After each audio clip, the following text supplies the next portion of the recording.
Hola, te saludamos en este día, te estamos invitando para que te quedes aquí en este video podcast desde la Iglesia Cristiana Carismática Cuadrangular del Chicó. Estamos aquí, el equipo pastoral, para conducirte en un estudio, así que ahí conectado.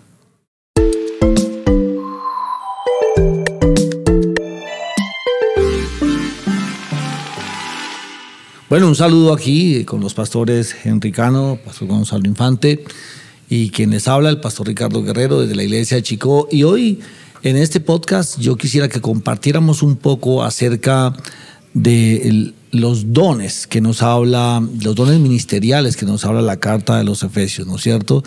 El apóstol Pablo se ocupó de dar a las iglesias las herramientas necesarias para que la iglesia fuese edificada. Eso es lo que podemos como hablar de una manera general de cómo el apóstol Pablo se ocupó en enseñarnos a que hemos recibido de parte de Dios regalos. Esa es la palabra dones, es palabra regalo, ¿no es cierto? Es decir, es algo que no se puede comprar, primero que todo, ¿no es cierto? Es algo que se recibe una vez nosotros hemos abierto nuestro corazón a Cristo, nos hemos llenado de su Espíritu y empiezan a aparecer, digamos, no sé la palabra así, a recibir manifestaciones de parte de Dios. Entonces hay un grupo de dones que son estos dones del ministerio, que los conocemos como los dones del Hijo, y la carta a los Efesios en el capítulo 4 nos dice que, voy a leer desde el versículo 8, dice, por lo cual dice, subiendo a lo alto, llevó cautiva la cautividad y dio dones a los hombres. Están hablando acerca del Señor Jesús. Y eso que subió, ¿qué es? Sino que también había descendido primero a las partes más bajas de la tierra. El que descendió es el mismo que también subió por encima de todos los cielos para llenarlo todo. Y hasta ahí yo diría que la carta nos habla acerca de la clase de poder que tiene Jesús, ¿no es cierto?, para que ahora nos dé esos dones, ¿no es cierto? Entonces, esa es como la introducción a esto. De acuerdo. ¿Por qué lo digo? Porque quisiera que habláramos como básicamente como de tres cosas. Una, ¿qué es lo que verdaderamente hacemos hoy en la iglesia con los dones? Sí. Segundo es, bueno, ¿qué significa cada don? ¿Cuál es el ejercicio de esos dones, no es cierto? Y cómo eso suma, ¿qué es lo que debe pasar en la iglesia? Entonces, hablando hasta ahí, ¿tú cómo verías qué está pasando hoy en las iglesias, en la iglesia de Cristo Jesús con los dones? Bueno, el Señor siempre va a manifestar ese regalo y Él lo va a dar. Ha habido desgraciadamente un abuso en el uso de los nombres. Entonces ya muchos son llamados profetas o apóstoles, sobre todo esos dos. Porque pastores y maestros aún se ha respetado de lo que hacen. Eso a través de la historia de la iglesia no ha como cambiado lo que hacen. Igual el evangelista ha sido como muy claro, pero los muy especiales dones de apostolado y de profeta sí han sido muy mal utilizados.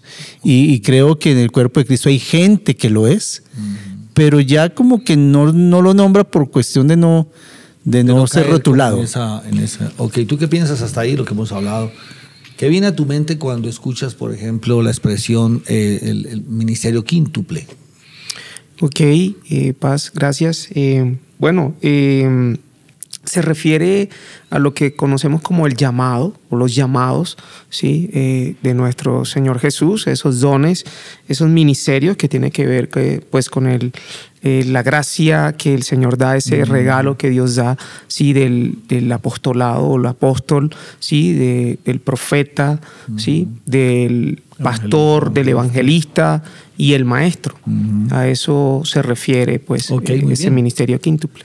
Muy bien, es interesante que todos observemos esto, y es que Jesús no está asignando algo que él no haya sido. Me explico. Jesús fue apóstol. ¿En qué sentido? La palabra apóstol significa enviado. Y Jesús es el enviado realmente, el más importante que haya existido, ¿no? Es el enviado, y esa condición ya lo hace un apóstol. Si seguimos al segundo ministerio que menciona esta carta, es profeta, porque Jesús es quien viene a hablarnos del reino de los cielos, ¿no es cierto? Y lo encarna y lo expresa, ¿no es cierto? Habla de parte de Dios. Lo tercero, evangelista, porque por supuesto trajo el evangelio, ¿no? Pastor, porque se encargó de cuidar a su pueblo, ¿no es cierto? A sus apóstoles, a sus discípulos, a su gente, y hoy cuida a su iglesia. De acuerdo. Y maestro, pues porque verdaderamente en él está la verdadera palabra, en él está la esencia de la verdad. Entonces, es interesante ver cómo tú dijiste una palabra muy interesante y es la gracia, ¿cierto?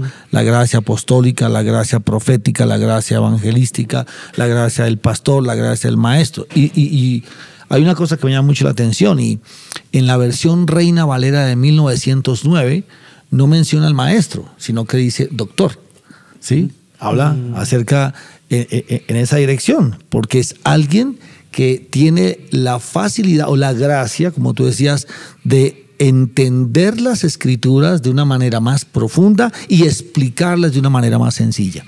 Eso lo hace el doctor. Eso me encontré con esa versión que me pareció muy, muy llamativa, la palabra pastor y doctor, ¿no? Porque muchas veces si pastor, maestro, si es pastor, si es pastor, es maestro. Ahora, ¿qué podríamos decirle a la gente en general? ¿Qué hace un apóstol? Ya dije que la palabra significa enviado, pero ¿qué hace, por ejemplo, el apóstol Pablo? ¿Por qué es el apóstol Pablo, no es el pastor Pablo? Sí, principalmente son los que colocan los fundamentos, dice la Biblia, el fundamento apostólico. Y en la época del Nuevo Testamento ellos colocaron la parte doctrinal, fundamentaron la iglesia. Pero, digamos, tiene una connotación muy fuerte de fundar iglesias. Se abren muchas iglesias a través de este ministerio, hay mucha formación de nuevo liderazgo. Okay. Es lo que hacía Pablo. Pablo en sus 3 viajes misioneros abrió iglesias, puso líderes, pero estableciendo la doctrina clara. O sea, no simplemente las abría ya. Él dejaba muy claro lo que era parte doctrinal y también establecía el reino donde iba. O sea, había mucho milagro, había mucha claridad. De hecho, el reino de Dios estaba ahí y sobre todo en lugares donde no había. Claro, es interesante ese concepto de qué es un apóstol. Y es bueno que los que nos están viendo comenten acerca de qué creía o qué cree usted que es un apóstol, ¿no? Porque de pronto, como tú decías hace un momento, vemos que la palabra se empieza a volver un poco como manoseada y realmente estamos perdiendo el sentido del apóstol, ¿no? Ahora, uno pensaría que no todo el mundo es apóstol, porque la palabra dice que a cada uno se le dio, ¿no es cierto? Es decir, no toda persona puede ir, o sea, tú describiste al apóstol, pero Dios le da esa gracia para que aquello no voy a decir se le facilite, porque no es fácil ser apóstol, pero tiene esa gracia de abrir puertas, de percibir dónde es que va a estar una iglesia, dónde a qué líderes capacitar y todo eso. En cuanto al profeta, ¿qué hace un profeta? Ya dije pues que hablaba, pero ¿qué es lo que habla un profeta? Sí, pues el mensaje de parte de Dios, lo que Dios le da a ese profeta para que declare, para que hable ese mensaje pues a su pueblo, ¿sí? Y bueno, esta palabra profética se convierte en profecía cuando sale de la boca, cuando se habla. Sí, Dios da el mensaje, pero hasta que no se declare, no se hable, pues no es profecía. Entonces, eso es lo que hace un profeta. No necesariamente siempre el mensaje tiene que ver con el futuro. ¿Sí? Porque casi siempre se asocia que la profecía o lo que el profeta declara o dice siempre tiene que ver con acontecimientos futuros, sino que también es como un adivino, pues. Correcto, y no es así, porque pues el propósito de esa profecía realmente es afirmar, ¿sí? a quien escucha ese mensaje, exhortarlo en amor, Sí, y pues edificarlo, enseñarle lo que el Señor quiere traer al corazón y a la vida de esa persona. Claro que sí. Ahora, es importante entender, y los que nos están mirando, es importante entender que la profecía debe ir acorde con varias cosas. Uno, con el carácter santo de Dios. De acuerdo. ¿Cierto? O sea, una profecía que se salga de los atributos de Dios debe ser observado. O sea, otro debe ir acorde con la palabra de Dios. Correcto. ¿No? O sea, no puede ser algo como que se salga de lo que la Biblia nos dice. Y realmente también tiene que traer un espíritu de gozo, de paz al que la recibe, ¿no es cierto? Y además es como una confirmación a lo que Dios ya le ha dicho en algún momento a esa persona. Es decir, si a ti te han dicho que te van a dar una profecía y resulta que a ti Dios jamás te ha hablado de ese tema, es bueno que ores. Es bueno que ores, porque de pronto dice, bueno, esto de dónde sale, ¿no? ¿Okay? ¿Y cómo vemos, por ejemplo, al evangelista? ¿Qué hace un evangelista? ¿Cuál es la naturaleza de un evangelista? Normalmente proclama la verdad del evangelio para traer nuevas personas al reino. Entonces es un ministerio que se basa en proclamar el evangelio, no es tanto enseñar, sino proclamar. 1 Corintios capítulo 15, que Cristo primero fue muerto, resucitó, fue sepultado y resucitó al tercer día. Sí. Y se acompaña de mucho milagro y de poder sobrenatural, y la idea es convertir a la gente. Sí, y uno diría que un evangelista es esa persona que, como he dicho, no puede irse a la cama tranquilo si no le ha hablado por lo menos a 3 personas de Cristo, ¿no es cierto? Fluye. Y realmente es un ministerio muy especial que a la larga, pues uno ya todos debemos predicar. Sí, es verdad, pero hay personas que perciben, se le dan las cosas para compartir el evangelio en muchas partes. Luego, el asunto del pastor me parece muy interesante porque pues el pastor es quizás de los ministerios más que todo el mundo identifica. ¿Sí? Y ahí tenemos que tener un cuidado, ¿no es cierto? Porque no todo el que está liderando una iglesia es pastor en ese sentido, ¿no es cierto? Si escribimos las cualidades de un pastor, es uno que cuida, es uno que tiene la paciencia, es uno que está atento, es uno que es sensible, que tiene un corazón como muy listo a escuchar, a acompañar, a sentir el corazón de la iglesia, ¿no es cierto? Y está bien, hay líderes de iglesias que tienen uno de los otros, o es apóstol, o es profeta, o es evangelista, ¿no es cierto? Y el pastor se caracteriza en cierta manera por eso. Yo diría que de todos modos, socialmente, al que dirige una iglesia se le dice pastor. Y bueno, no vamos a discutir con eso, o sea, no está mal, o sea, no es un pecado ni es un... No, simplemente que como cristianos maduros sí debemos distinguir cuál es el perfil de un pastor de acuerdo a lo que el Señor nos enseña en la palabra. Y por último, el maestro. ¿Qué dices tú que es un maestro? ¿Cómo es un maestro? Bueno, un maestro es aquel que enseña la palabra, que tiene esa gracia, ¿sí?, dada por Dios para saber enseñar la palabra de Dios y poder transmitir ese mensaje de una manera fácil, aplicable, digerible, ¿sí? Y que para esa persona que lo reciba también sea práctico, ¿no? Entonces, no todo el mundo tiene ese don, tiene esa capacidad de saber enseñar, porque hay personas que tienen mucho conocimiento, pero no todo el que tiene mucho conocimiento sabe transmitir ese conocimiento. Entonces, Dios da ese don, esa gracia especial en el maestro para poder enseñar la palabra correctamente, ¿sí?, de acuerdo a sus principios, ¿no? Y que sea fácil de aprender al que está recibiendo esa enseñanza. Muchas gracias. Ahora, voy a terminar leyendo. Dice, estamos hablando de Jesús, ¿no es cierto? De cómo su poder los llevó, pero también después de haber ido a las profundidades de allí. Todo esto que dice Efesios, dice, y él mismo, o sea, este ser poderoso, sobrenatural, lleno de amor, él mismo constituye a unos apóstoles, a otros evangelistas, a otros profetas, pastores y maestros, a fin de, entonces hablemos a fin de qué, cuál es el propósito de lo que hemos dicho hasta ahora, ¿no es cierto? Porque que tengamos un perfil, pues realmente yo comparo el cuadro de la siguiente manera. El texto dice, a fin de perfeccionar a los santos para la obra del ministerio, para la edificación del cuerpo de Cristo. Entonces, algo que he observado a través del recorrido y de observar es que lo que permite perfeccionar a los santos en la iglesia para la obra del ministerio es la acción de los 5. Es decir, yo no podría definir a un pastor como alguien que perfecciona a los santos para la obra del ministerio, porque el solo pastor no lo va a lograr.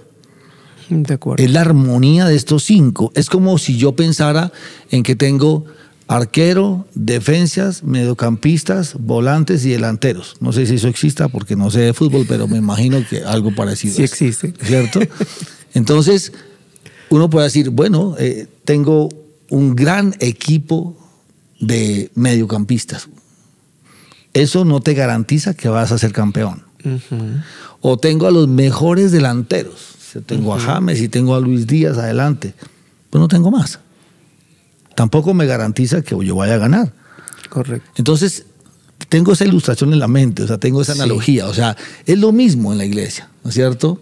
Si no tenemos la acción de estos 5 ministerios, de alguna manera no estamos logrando perfeccionar a los santos para la obra del ministerio. Claro, de manera completa. Exactamente, ¿no es cierto? Es como algo holístico donde vemos la acción fluida de ese don que nos ha dado.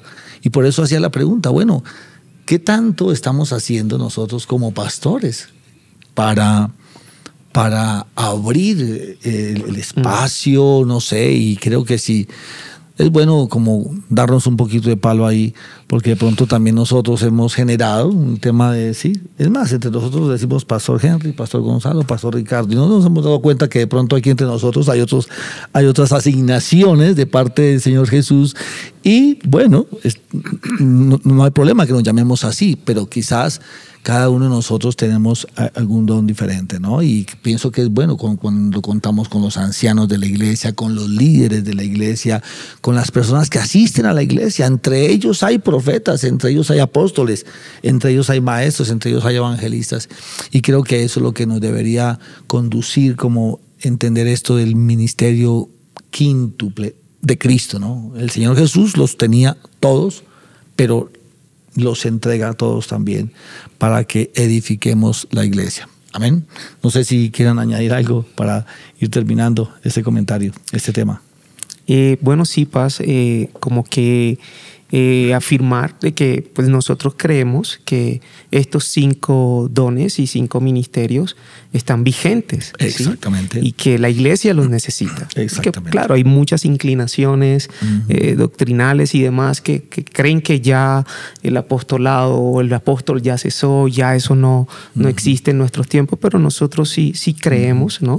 Por supuesto, echándole una mirada objetiva y discerniendo bien lo que la palabra dice de eso, pero sí creemos que están vigentes y que son necesarios, y como tú lo decías, necesitamos ser intencionales para poder abrir ese espacio para que esos ministerios se desarrollen en el cuerpo de Cristo, que es la iglesia. Amén. ¿Algo para comentar? Sí, creo que cuando estos ministerios están presentes, se libera la iglesia para que hagan la obra del ministerio. O sea, ¿qué es el ministerio? El servicio. La gente, no todo el mundo, como dijiste, no todo el mundo tiene estos dones, pero cuando estos dones están en acción, la gente se libera para hacer la obra del ministerio. Orar por sanidad, muchas cosas que hoy en día recaen sobre un pastor. Y hay pastores agotados porque están haciendo la obra del ministerio y no son llamados a eso. Son llamados a edificar la gente para que ellos lo hagan. Y por eso cuando no estamos haciendo la tarea completa, la iglesia no crece, aunque Dios se encargará. Sí, claro. Dios sí se encarga de sus maneras cuando nosotros no lo hacemos bien. Pero creo que eso hace falta. Muy bien, muy bien. Y bueno, cerramos diciendo que la Iglesia Cristiana Carismática Cuadrangular creemos en que esto es una realidad de Dios, como tú decías, para hoy. Y yo animo, si tú estás viéndonos, habla con Dios. Dile, bueno, Señor, ¿cuál es mi asignación en estos ministerios? Porque aquí dice que a cada uno se le repartió. Esto no es gente exclusiva, no. Dios ha repartido. Así que ahí donde estás, te animo a que hagas tu oración personal y le preguntes al Señor cómo poder hacer la obra del ministerio. Te bendecimos. Hasta la próxima.